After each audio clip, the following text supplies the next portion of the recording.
안녕하세요. 좋은 인성 교육개발원의 양성희 원장이라고 합니다.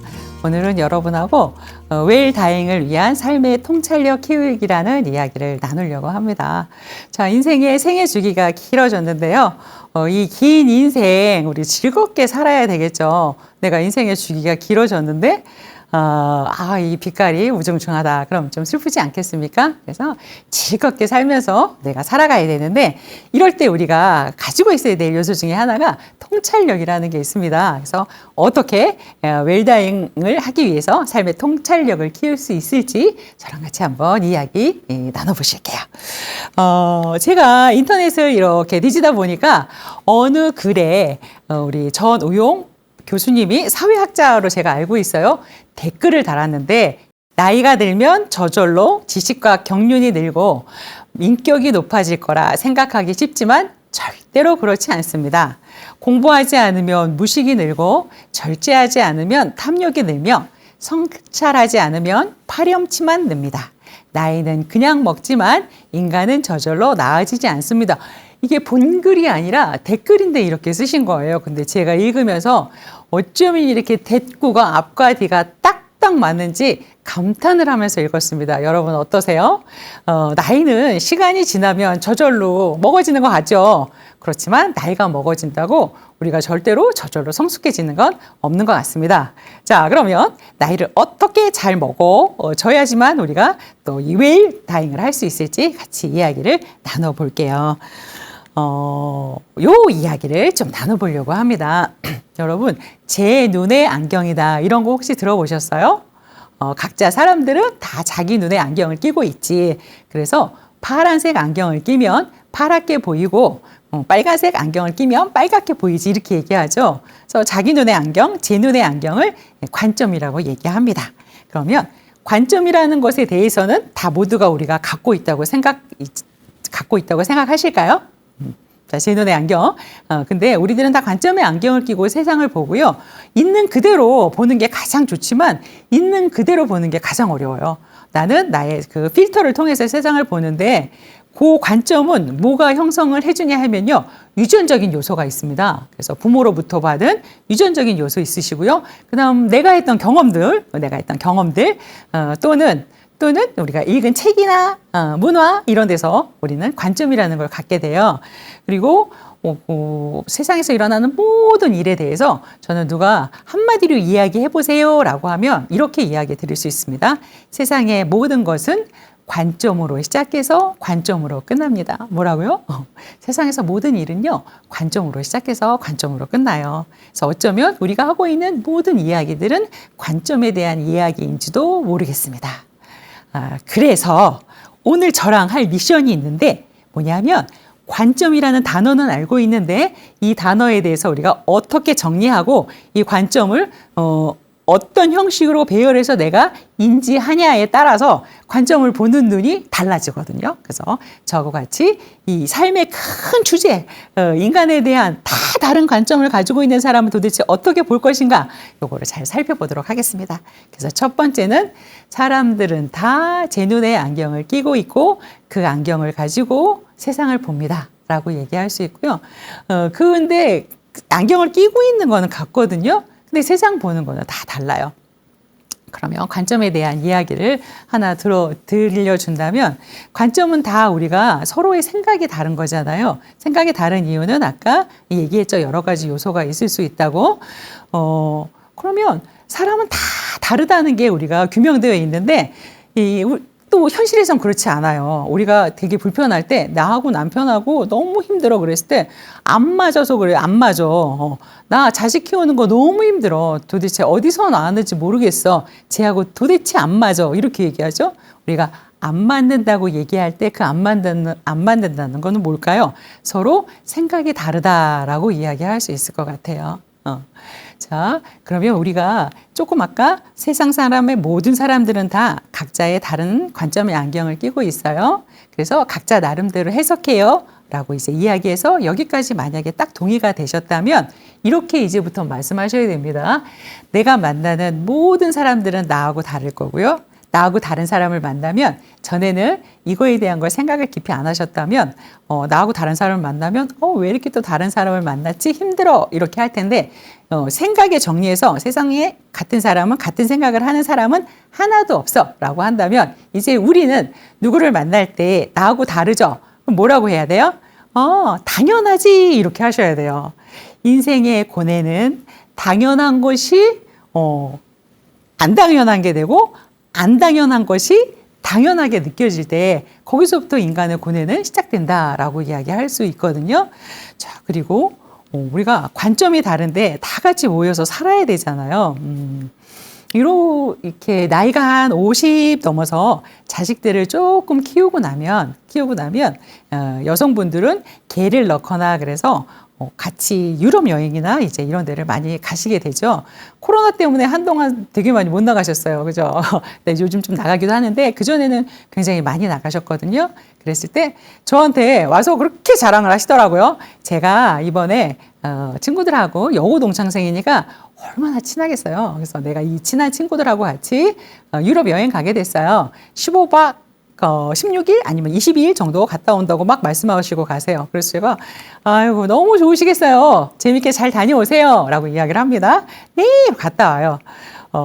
그래서 축복하고 보냈는데 요즘에는 제가 어떻게 마음이 변했냐 하면 이제 또 여행 갈 때 와서 얘기를 하시잖아요. 속으로 겉으로는 네, 즐겁게 재밌게 잘 다녀오세요 라고 얘기하지만 속으로는 이런 생각이 드는 거예요. 무사히 잘 다녀와야 될 텐데 이렇게 이제 생각이 드는 거죠. 왜냐하면 제가 갔다가 그냥 아무 일 없이 오신 분들을 거의 보지 못했어요. 가면 꼭 싸움이 납니다. 기억나는 가장 큰 싸움 뭐냐 하면 유럽 여행 가가지고 프랑스에서였거든요. 근데 거기서 대판 싸움이 한번 벌어져가지고 한 분이 그냥 오셨잖아요. 그냥 비행기 표 끊어가지고 못 있겠다 그러고 그냥 오셨어요. 그리고 와가지고 얼마나 속상합니까? 저한테 와서 토로하시면서 눈물을 흘리시더라고요. 그 얼마나 벨러서 간 여행인데 세상에 그럴 수 있어요? 그리고 그때 같이 여행을 했던 사람들도 그 친구가 없는 자리에서 별로 즐겁지 않으셨을 것 같아요. 그 사진에 그 친구가 없는 걸 보면서 얼마나 마음이 아팠을까요? 자, 그러면 저는 또 이런 질문을 드리고 싶습니다. 그 친구가 30년 지기 친구면 굉장히 오래된 친구잖아요. 그 친구가 그렇게 오랫동안 자기를 숨기고 있다가 30년 만에 유럽 여행을 가서 갑자기 본색을 드러냈을까요? 아니죠. 전 그렇게 생각하지 않아요. 그리고 같은 방을 썼던 사람들이 보통 갈등을 일으키죠. 그렇게 된 이유는 뭘까요? 라고 했을 때 사람들은 일단 다 다릅니다. 같은 걸 요구하는 순간부터 고뇌가 시작된다고 말씀을 드렸어요. 그런데 같은 거는 괜찮은데 우리가 힘든 건 뭐냐 하면요. 다른 사람들이 같은 공간에 오래 있으니까 힘든 거예요. 여러분 인간관계 중에서 어느 인간관계가 가장 힘드세요? 가족이지요. 제가 상담을 많이 하는데 어디에서부터 상처를 받았냐 그러면 나랑 먼 사람한테 상처받은 사람이 없어요. 다 가까운 사람한테 상처받아요. 근데 그들은 그럼 서로 사랑하지 않냐? 그렇지 않습니다. 부모가 어떻게 자식을 안 사랑하겠어요. 그리고 부부가 지지고 볶고해도 또 사랑하는 마음이 있지 않습니까? 그런데 가장 큰 상처를 받아서 그거 치유하러 상담 오고 한다는 말이죠. 그렇다면 도대체 다 다른 인간이 같이 모여서 살아야 되는데 이게 도대체 뭐가 문제일까라고 봤을 때 저는 여행 갔다 온 그분들을 보면서 바로 깨달을 수 있었습니다. 우리가 다른데요. 가끔 만나서 살면 다른 게 별로 문제가 되지 않아요. 제가 만약에 저를 보시는 어느 분하고도 만나가지고 차를 한 3시간 정도 마신다고 해봅시다. 저하고 저랑 만나는 분이 서로 기질이 완전히 달라도 제가 3시간 정도는 충분히 맞춰드릴 수 있죠. 만약에 하루 정도 같이 있어라? 하루 정도는요, 저하고 기질이 달라도 제가 충분히 다 맞춰드릴 수가 있어요. 그런데 만약에 보시는 저하고 3일을 같이 있어라? 그러면 저는 힘들겠네요? 라고 이야기할 수 있을 거예요. 왜? 기질이 다른 사람들이 서로 다른 사람들이 한 공간에 오래 있는 거는 굉장히 힘들기 때문이에요. 자, 30년 지기 친구가 여행을 갔다가 여행을 다 못하고 돌아왔습니다. 본색이 드러난 게 아니고요. 그 전까지는 친해도 열흘씩 같은 공간에 있진 않았잖아요. 그죠? 그리고 딱 다른 방을 쓴 친구하고는 절대 그렇게 싸움이 나지 않습니다. 근데 같은 방 쓴 친구하고 힘들다는 말이죠. 그럼 우리가 여기에서 이렇게 이해할 수 있을 것 같아요. 세상의 사람들은 모두 다 다른데 이 다른 사람들이 같이 지내기 힘든 이유 중에 하나는 뭐냐 하면 접점이 많아지면 힘듭니다. 접점이 점점점 만나면 맞춰줄 수 있어서 괜찮거든요. 근데 접점이 많아진다 하면 이게 굉장히 힘들어지는 거죠. 접점이 많은데도 왜 힘드냐 하면 접점이 있을 때마다 너하고 나하고 같아야 돼. 생각이 같아야 돼. 내가 짜장면 먹고 싶으면 가족이니까 너도 짜장면 먹었으면 좋겠어. 나 야구 보는 거 좋아하는데 너도 같이 야구 봐야 되지 않겠어? 이렇게 접점이 생길 때마다 같게 하려고 하면 갈등이 많아서 살기가 굉장히 힘든 것 같아요. 자, 인간은 모두 다 다른 생각을 하고 있고 다른 관점을 가지고 있습니다. 근데 우리가 모여서 같이 살아야 돼요. 그럼 이때 우리는 한번 딱 놓고 이 다른 접점으로 우리가 어떻게 살지 한번 같이 대화를 해봐야 됩니다. 그랬을 때 이렇게 하면 어떨까라는 제안을 드려보고 싶어요. 다 맞출 수가 없어요. 다 다른 사람이 다 맞출 수가 없습니다. 그러면 가족 우리 행복해야 되죠. 행복하게 잘 살아야 되죠. 다 같이 할 이유가 있을까요? 아니죠. 내가 맞출 수 있는 거는 맞추고 맞추지 않아도 되는 건 안 맞추면 되죠. 쾌적한 관계를 만든다 그러면 성격이 잘 맞아 이런 건 없어요, 사실. 성격은 잘 맞는 게 아니고요. 어떤 사람하고 친구가 돼서 잘 맞냐면 잘 맞춰지는 사람하고 만나면 아, 우리는 성격이 잘 맞아 이렇게 느낄 수 있어요. 난 저 친구하고 되게 성격이 잘 맞아라고 하는데 30년 이 친구도 갔다 오면 싸우잖아요. 여기서 있을 때 몇 개만 맞아도 잘 맞는다고 느끼지 모든 걸 다 맞추기는 굉장히 힘듭니다. 그러니까 약속을 정하세요. 만약에 가정이다라고 이제 이야기하시면 특히 또 이제 남편분하고 아이들을 만약에 다 보냈다 그러면 우리끼리 잘 살아야 되잖아요. 요때 이제 화목하게 지내는 거하고 안 지내는 거하고 삶의 질이 완전히 달라집니다. 그러면 다시 제2의 인생을 시작하면서 맞추는 작업을 할 텐데 다 똑같이 할 필요는 없습니다. 내가 못 참겠는 거 몇 가지, 너가 못 참겠는 거 몇 가지 해서 그거는 우리가 맞춰. 나머지는 다 따로 하면 어떨까요? 라는 걸 제안 드려보고 싶어요. 그래서 만약에 식사를 할 때도요. 우리는 그렇게 뭘 같이 하려는 게 되게 많은 것 같아요. 나는 중식이 먹고 싶고 상대방이 한식이 먹고 싶단 말이죠. 맞추려고 해봤는데 나는 오늘 꼭 중식이 먹고 싶어. 남편은 꼭 한식을 먹겠대요. 어떻게 하면 좋을까요? 그냥 밥 먹는 거 좀 따로 먹으면 안 될까요? 저는 또 따로 먹는 걸 또 익숙해서 잘하기도 해요. 그러면 따로 먹고 커피는 같이 마시고 이래서 어떻게 맞출지 조율을 하셔야지 한 사람한테 내가 성격이 맞춰주는 게 좋아서 맞추면 모를까 그러지 않고 따라가면 항상 투덜투덜 이렇게 하게 되는 거죠. 그러면서 또 이런 생각이 들어요.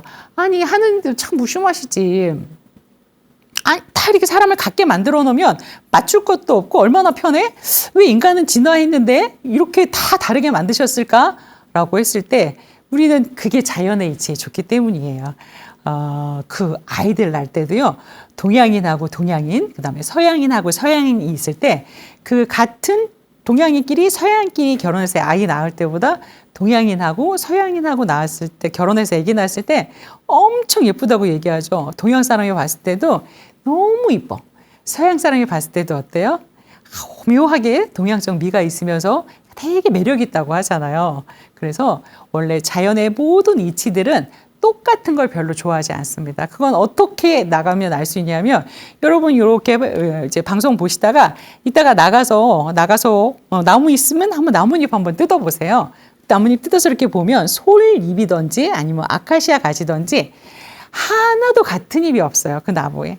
또 흙이 있나요? 모래가 있나요? 모래를 한 줌 쥐어서 잡아서 쭉 뿌려보세요. 이 중에 하나라도 똑같은 게 있다 없다? 없어요. 내가 눈을 찍고 찾아봐도 이 세상에 같은 건 하나도 존재하지 않아요. 세상은 옛날보다 훨씬 많이 진화됐죠. 시간이 지나서 오는 것을 우리는 진화라고 얘기하고 진화의 측면에서요.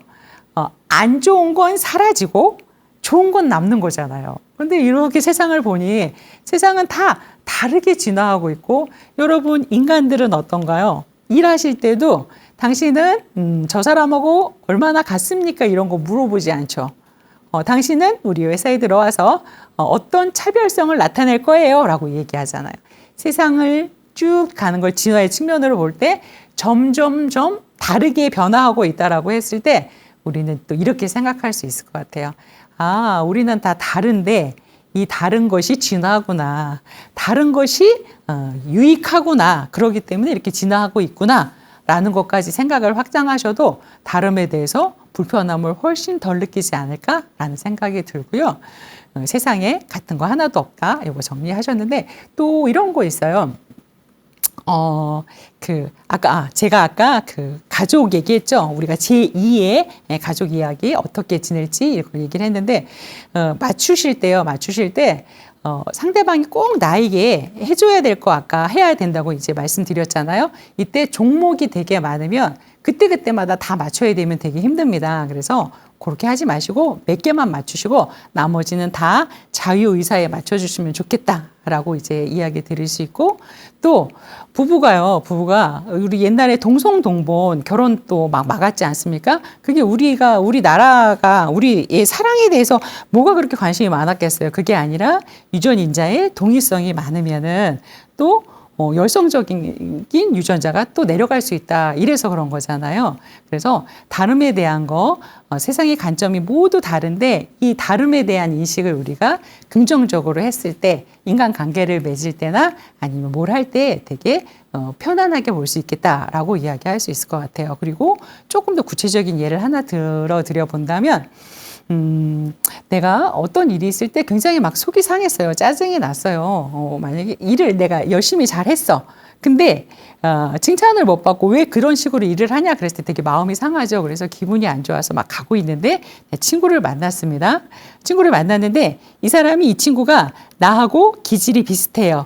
그러면 이 비슷한 친구는 내가 얘기하면 무슨 말인지 잘 이해해요. 왜 나랑 기질이 비슷하니까? 성격이 비슷하니까 비슷할 뿐이지 같지는 않습니다. 그러면 나는 이런 친구한테는 위로를 받아요. 아, 나를 이해해 주는구나. 이렇게 하면서. 근데 나하고 다른 관점의 친구를 만약에 만났다? 그럼 어떻게 되나요? 아이고, 야, 네가 그렇게 한 거 욕먹어도 당연하지. 나 같아도 그랬을 것 같아. 라든지, 야, 그 사람이 일이니까 그랬지. 그걸 뭐 인간적으로 끌고 와가지고 그렇게 얘기하니? 이렇게 얘기하지 않을까요? 그러면 나는 속에서 막 부글부글 끓겠죠. 아이, 진짜 내가 다음에 너랑 같이 얘기하나 보자. 아이, 괜히 만나가지고 얘기하고 내가 짜증만 나네. 이러지 않을까요? 근데 보세요. 그런 일이 있었을 때 내가 그렇게 하고 돌아갈 때 나한테 반대 이야기를 했던 친구 유쾌하지 않습니다. 물론 기분은 안 좋아요. 근데 가면서 이런 생각이 또 문득 들어요. 그런데 그 친구 말이 맞아요. 걔 말에 일리가 있어요. 그래서 나에게 반대의 이야기를 해주는 사람들, 이런 사람들은 유쾌하진 않습니다. 그렇지만 인간의 큰 틀에서 보면 나를 성장시켜주는 사람이다라고 얘기할 수 있어요. 그 친구 말이 맞거든요. 그리고 나한테 비슷한 말을 해줬던 사람, 내 감정을 잘 읽어줬던 친구, 마음의 위로를 너무 받아요. 그렇지만 나의 성장과는 별로 관계가 없다라고 또 이해하실 수 있을 것 같아요. 그래서 우리가 다 서로 다른 관점을 가지고 살아가는 그 이유 중에 하나는 서로 다른 관점이 있어야지만 만났을 때 주고받는 게 있습니다. 라고 얘기할 수 있어요. 주고받는 게 없는 관계는 만날 이유가 또 없는 거잖아요. 그러니 그렇게 만든 이유는 서로 달라서 서로 주고받아라 라고 해석하면 어떨까 합니다. 자, 그리고 또 관점은요, 사람들은 어떤 관점을 가지면 그 관점이 마치 그거라고 생각합니다. 근데 그렇지 않습니다. 팩트하고 관점은 굉장히 달라요. 그래서 생각을 하실 때 팩트는 팩트이고 관점은 해석이다 라고 분리해서 보셔야 됩니다. 보세요. 내가 만약에 계단을 내려가다가 굴렀어요. 굴러가지고 발목이 삐었습니다. 그럼 팩트는 뭐냐 하면 계단을 걸어가다가 내려가다가 접질러서 다리가 삐었다. 이거 팩트죠. 근데 일어나는 감정들은 볼까요? 기분 나쁘다, 속상하다, 재수 없어, 뭐 이런 거 있죠. 이거는 다 뭐냐 하면 자기의 관점으로 해석했다라고 할 수 있어요. 우리가 통찰력을 가지고 생활을 하시려면 팩트는 팩트대로 있는 그대로 보시고 나머지는 다 해석이다라는 걸 인지하는 게 엄청 중요하다고 이야기할 수 있겠습니다. 해석은 해석일 뿐이고요. 자, 팩트는 내가 바꿀 수가 없어요. 그렇지만 해석은 내 생각이기 때문에 얼마든지 바꿀 수 있습니다. 그리고 우리가 넘어졌어. 무슨 일이 있었어. 이 팩트에 대해선 이 사람하고 나하고 하는 말이 다를 수가 없어요. 똑같아요. 그런데 나는 이걸 좋다고 얘기하는데 상대방이 좋지 않다고 얘기할 때 이때 이제 서로 화가 나서 이게 왜 안 좋아? 왜 좋아? 이러면서 싸우게 되지 않습니까? 나머지는 다 해석이다. 라고 이제 이해해 주시면 되고요. 그러니 우리는 다른 관점을 갖고 있어서 다른 해석을 하고 있고 그것에 대해서 우리는 어떻게 바라볼 것인가 했을 때 다 이것은 존중해야 됩니다. 라고 이야기할 수 있을 것 같아요. 자, 우리들은 모두 관점의 안경을 끼고 세상을 봅니다. 상대방도 관점의 안경을 끼고 세상을 봐요. 그래서 우리는 관점의 안경을 끼고 세상을 본다는 것에선 똑같습니다. 하지만 우리가 끼고 있는 안경은 백인백색 다 다릅니다. 그래서 우리가 다름에 대한 이야기 굉장히 많이 하지 않습니까?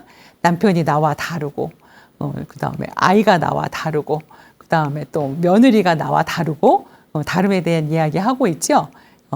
다 다름에 대해서 우리가 충분히 이해하지 않으면 관계를 맺기가 굉장히 어려워지는데 그것은 요걸로 좀 이해할 수 있지 않을까라는 생각이 들어요. 그래서 상대하고 내가 다른 거는 너무 당연하고요. 모두에게 동일하게 적용되는 것은 자연스러움입니다. 자연의 법칙에 따라서 이렇게 일어나는 일들을 불편하게 여기지 않겠습니다. 라고 선언하셔야 됩니다. 나이가 들면 통찰력이 있어야 된다라고 했을 때 통찰력이라는 걸 다르게 얘기하면 한 가지를 10개로 보는 걸 통찰력이라고 해요. 어떤 하나를 갖고 A라고 얘기해도 B라고 얘기해도 C라고 얘기해도 다 알아들을 수 있는 걸 우리는 통찰력이라고 이야기합니다. 그리고 각자의 관점은 다 다른데요. 관점에는 좋은 관점하고 나쁜 관점이 없습니다. 그런 관점이 생겨야 될 이유가 있었기 때문에 생긴 거거든요. 그래서 오로지 존중 받아야 됩니다라고 얘기해서 이걸 다 정리한 이런 이야기들이 우리가 항상 얘기하는 이해하세요, 존중하세요, 이거 맞춰야 돼요 하는 거는 요 하나의 근거로 다 우리가 맞춰서 이야기할 수 있습니다. 요것도 심리학에서 많이 보는 그림인데 여러분 어떤 그림이 보이세요? 사람이 마주보고 있는 그림 보이실까요? 그렇죠? 근데 또 뭐 호리병 같기도 하고 그다음 화병 같기도 한 거 보이시나요? 하나만 보이시면 안 되는데 두 개 다 보이세요? 네, 두 개 다 보이시죠? 자, 두 개가 다 보이셔야 됩니다. 그러니까 우리가 사는 일상도요, 그림은 금방 알아차리는데 우리가 관계에서는 잘 못 알아차려요. 그래서 이렇게 보면 이렇게 볼 수 있고 저렇게 보면 저렇게 볼 수 있어요. 라고 말할 수 있죠. 자, 여기 한번 또 보세요. 뭐가 보이세요? 개구리 보이세요? 개구리? 어느 분은 통닭 같다고 얘기하셔서 막 웃었습니다. 자, 개구리 보이시나요?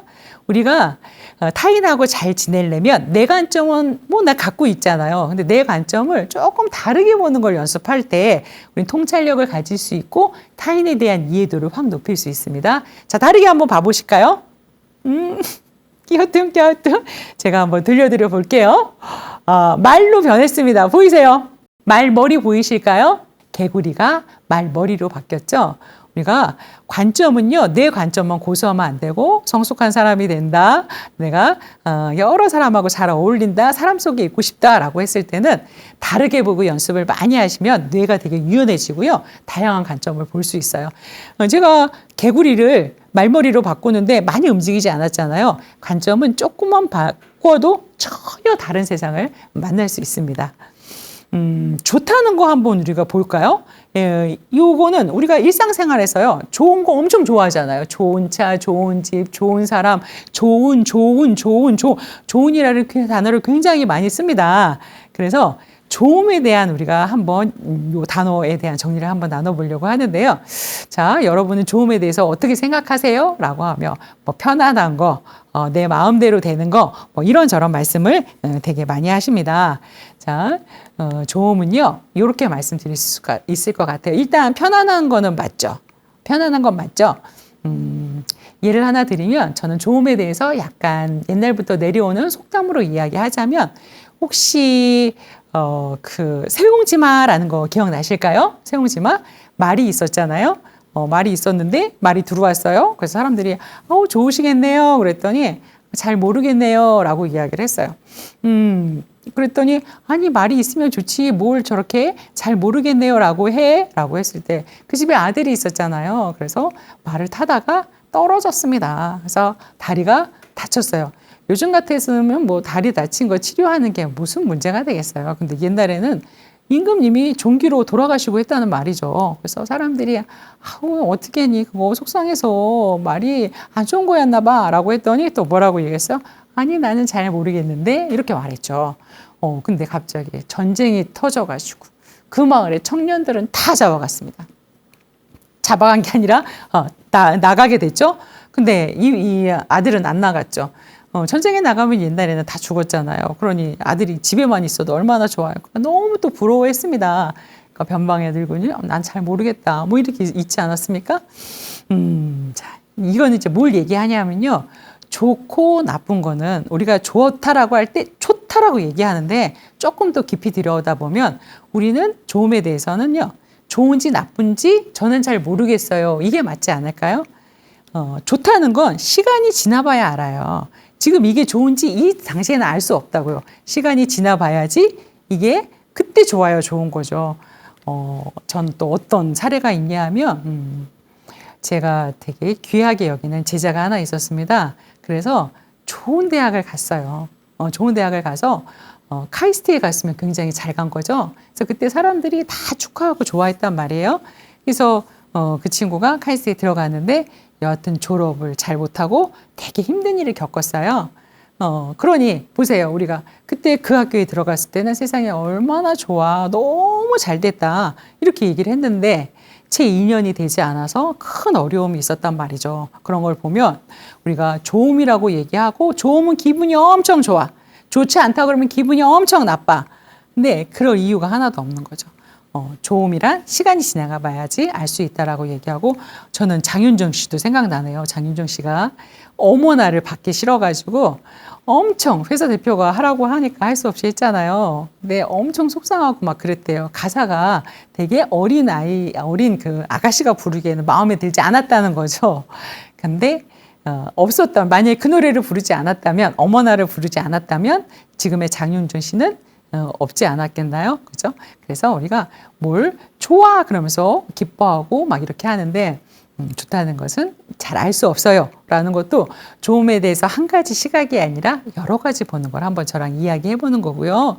좋음에 대해서 저는 이렇게 말씀드리고 싶어요. 조 앞에 시중이라고 써 있죠. 중용이라는 책의 핵심 용어입니다. 시중, 때에 맞게 행동하는 것이라는 말이에요. 그래서 조음이라고 하면 저는 시중이다 라고 해석하고 싶습니다. 시중은 그 때에 맞는 거. 왜 아이를 키울 때도 엄하게 해줄 때가 있고 그냥 무조건 확 안아줘야 될 때 있지 않아요? 남편한테도 내가 같이 화내면서 뭐라고 해야 될 때가 있고 아니면 아무 소리 하지 않고 받아줘야 될 때가 있지 않을까요? 그래서 진짜 좋음이란 뭔가라고 얘기했을 때 우리는 좋음은 시중이다 라고 이야기를 드릴 수 있을 것 같아요. 통찰력이다 라고 하면 어떤 하나의 무엇을 보고 여러 가지로 해석하는 힘, 이걸 통찰력이라고 얘기할 수 있습니다. 라고 또 이야기 드릴게요. 여기 인류가 발견한 최고의 깨달음은 인간은 자신의 태도 또는 생각을 바꿈으로써 자신의 인생을 바꿀 수 있습니다. 라는 건데 이거는 하버드 대학의 윌리엄 제임스 교수인데 이분은 이제 심리학의 아버지 같은 분이시거든요. 인류가 발견한 최고의 깨달음은요. 인류가 발견한 최고의 깨달음. 뭐라고 했어요? 인간은 자신의 태도를 바꿈으로써 인생을 바꿀 수 있다고 얘기했습니다. 다시 얘기하면 여러분의 인생을 바꾸시고 싶으신가요? 새롭게 살아보고 싶으신가요? 라고 했을 때 생각을 바꾸시면 됩니다. 라고 이제 이야기하죠. 엄청 간단하지 않습니까? 이렇게 정리해줘요. 내가 생각을 바꾸면 생각을 다르게 이해하고 다르게 표현하면 나는 다른 삶을 살 수 있어요 라고 얘기할 수 있고요.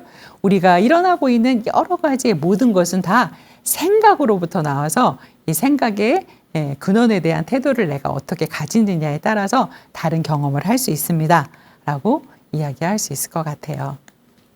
지금 장님들이 코끼리를 만지고 있는 그림입니다. 그래서 몸통을 만지는 분은 이렇게 만지면서 이거 벽 같아 이렇게 얘기하네요. 자, 꼬리를 만지는 사람은 이거 거칠거칠하고 막 두꺼운 게 로프 같아 라고 얘기하네요. 또 코를 이렇게 만지는 사람은 뱀 같다고 얘기하나 그 글씨가 잘 안 보이네요. 자, 다리를 만지는 친구는 이거는 무슨 나무 같아 이렇게 이제 이야기를 하고 있죠. 그러면 코끼리를 지금 장님이 보고 있는데 다 다르게 이야기하고 있네요. 자, 만약에 내가 저분한테 한번 물어본다고 우리가 가정해 볼게요.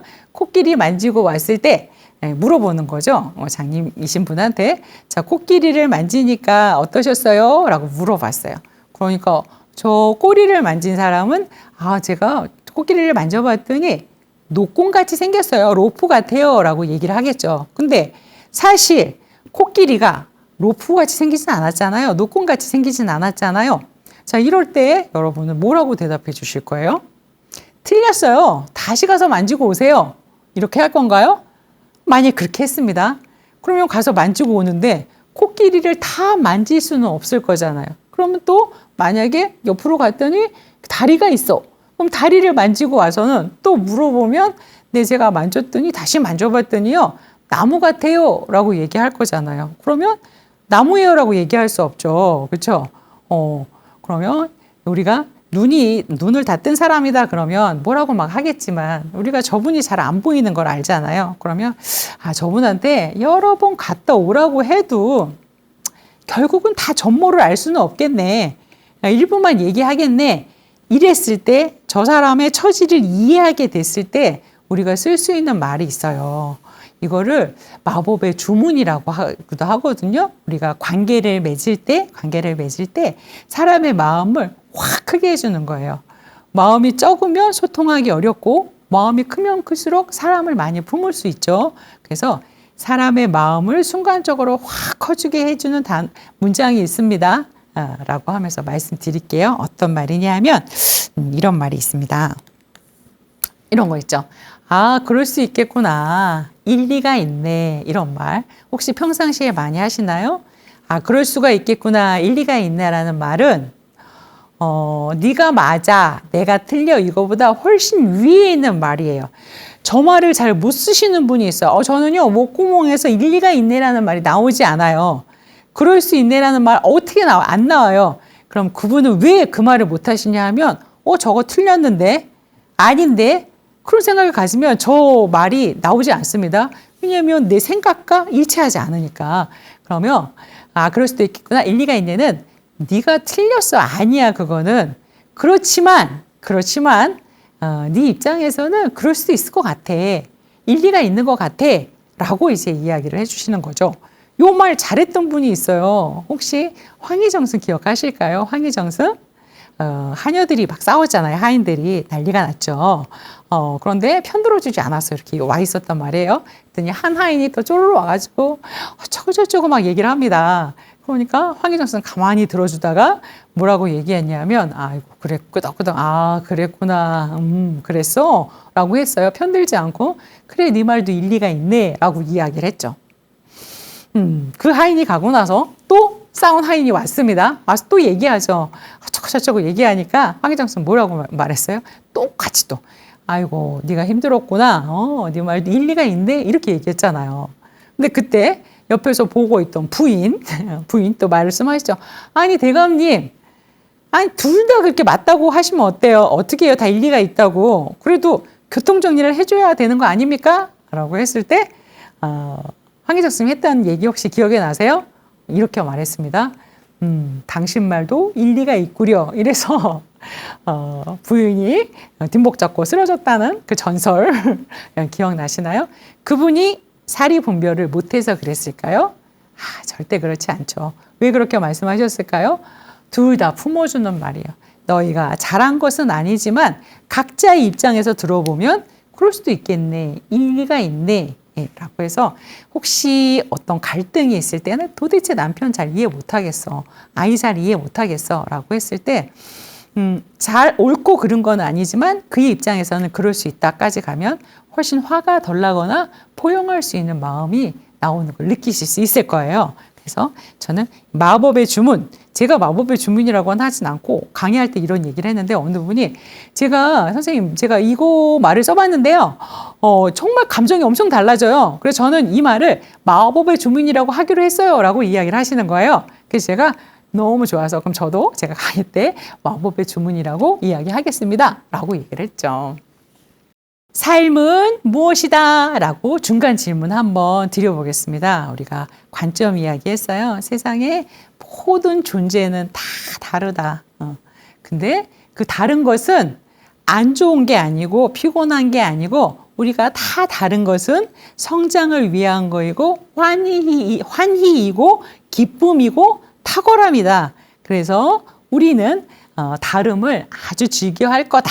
이거 배우셨죠? 그래서 내가 다름에 대해서 거부가 없이 다름에 대한 영역이 넓어질수록 나는 많은 것을 포용할 수 있게 된다라고 얘기할 수 있어요. 또 팩트, 사실과 그 다음에 내가 생각하는 거하고는 괴리가 있어요 라고 해서 두 개를 분리하셔야 돼요. 분리 안 하시면 내 생각을 마치 사실같이 여기고 내 생각을 사실같이 여겨서 하면 성숙하지 않은 말을 할 확률이 굉장히 높아집니다. 라고 얘기할 수 있죠. 그래서 삶은 뭐라고 얘기할 수 있을까요? 삶은 해석입니다. 라고 얘기할 수 있어요. 다 해석이에요. 라고 얘기할 수 있어요. 자, 눈을 보고 저렇게 눈사람을 만드는 사람도 있는데요. 제가 만든 눈사람이거든요. 근데 지나다 보니까 저런 눈사람도 있는 거예요. 똑같은 눈을 봐도 다른 걸 만들지 않습니까? 다른 관점에서 볼 때 우리는 또 다른 걸 만들 수 있어요. 라고 얘기할 수 있어요. 제가 사례 하나 보여드릴게요. 아주 재미있습니다. 30년 동안 담배를 못 끊어서 너무 속상하다는 분의 이야기예요. 나이는 60대 중반 정도 되시는 분입니다. 한번 볼게요. 화가 난 상황. 베란다에서 콜록거리면서 담배를 피고 있는 남편을 보니까 내가 화가 나요. 내가 화가 난 이유는 요즘 감기하고 독감 되게 유행이잖아요. 그래서 2주 동안 아프다가 이제 겨우 좀 나가는데 또 담배를 피우네요. 그러니까 기침이 안 멈추지. 화가 올라와요. 그래서 그때 나는 어떻게 했냐면 아이고 그렇게 담배를 피니까 감기가 낫겠어? 이렇게 얘기했단 말이죠. 그랬더니 남편은 알았어. 이것만 피우고. 근데 이게 얼마? 30년째 하는 말이라 30년째. 자, 다음에 또 이런 일이 발생하면 나는 어떡할 거냐라고 했을 때 감기 나을 때까지만 안 피우면 안 될까요? 애교스럽게 말하시겠대요. 그리고 부드럽게 이야기하면서 이제 담배 잔소리는 안 해야겠다라고 이제 이야기하셨어요. 그래서 저희가 이제 수업하고 아니 모임할 때 내가 화났던 거 이렇게 하면서 마음 넓히는 작업들 다른 관점으로 보는 거 하거든요. 그래서 이분은 이것 때문에 되게 속상해요 라고 하고 우리가 여러 가지 이야기를 나눴습니다. 그래서 나온 결론에 대한 거를 전달해 드릴게요. 다르게 봐야 되죠. 내가 이 생각의 틀에서 벗어나지 않으면 남편이 담배를 피는 거를 보면 화가 날 수밖에 없어요. 시스템이 똑같으니까. 그러면 문제를 해결할 수 없습니다. 이 문제를 해결하려면 저렇게 보지 않고 어떻게 볼 수 있을까라는 눈을 갖게 될 때 이 갈등에서 벗어날 수 있단 말이에요. 자, 그러면 어떤 일이 있을 때 우리는 내가 정말 원하는 게 뭔지를 알아셔야 돼요. 내가 정말 원하는 게 뭔지 알고 그게 이루어지면 기분이 좋고 그게 안 이루어지면 기분이 나쁘거든요. 이분의 삶의 목표가 남편을 담배 끊게 하는 건 아닌 것 같아요. 담배를 끊게 하고자 하는 근원적인 목적은 나이도 먹었는데 우리 두 부부가 건강하게 오랫동안 해로하면 좋지 않을까? 이런 생각 때문에 그러지 않았을까요? 그러면 내가 목적이 그거인 거예요. 내가 목적이. 자, 그러면 지금 담배는 중독성이 강하기 때문에 끊고 싶어도 못 끊는다는 특성을 분명히 이해하고 있어야 돼요. 그래서 남편이 안 끊는 게 아니라 못 끊는 건데 자꾸 저렇게 얘기하면요. 스트레스 받으면 담배 더 피우고 싶으시잖아요. 그럼 내가 지금 이렇게 이야기하고 있는 것은 내 목적을 도달하는데 하나도 도움이 되지 않습니다. 오히려 더 피우고 싶다니까요. 스트레스 받아서. 그러니까 맞지 않는다. 그건 할 이유가 없겠네 라고 생각하실 수 있고요. 내가 지금 남편을 위해서 남편이 나하고 같이 남편의 건강을 위해서 오랫동안 같이 살고 싶다라는 거죠. 그러면 난 어떻게 해야 될까요? 세상에서 제일 쉬운 게 말이잖아요. 말보다 더 쉬운 게 어디 있어요? 말하면 상대방도 얘기한다니까요. 말만 이렇게 얘기한다니까요. 이제 이때 말을 멈추고 내가 목적하는 바를 달성하려면 어떻게 할까라고 봤을 때 여러분 기간지에 좋은 게 뭐가 있어요? 도라지 있죠, 도라지. 네, 저기 가셔야죠. 어디요? 경동시장 가셔가지고 국산 도라지 사오셔야 됩니다. 까서 다려서 드리셔야 됩니다. 자, 그럼 남편이 기대하지 않았다가 내가 마음은 그렇게 해주고 싶은 마음은 나지 않지만 담배는 중독성이 있으니까 못 끊네라는 거 관점 바꿔서 인지하시고요.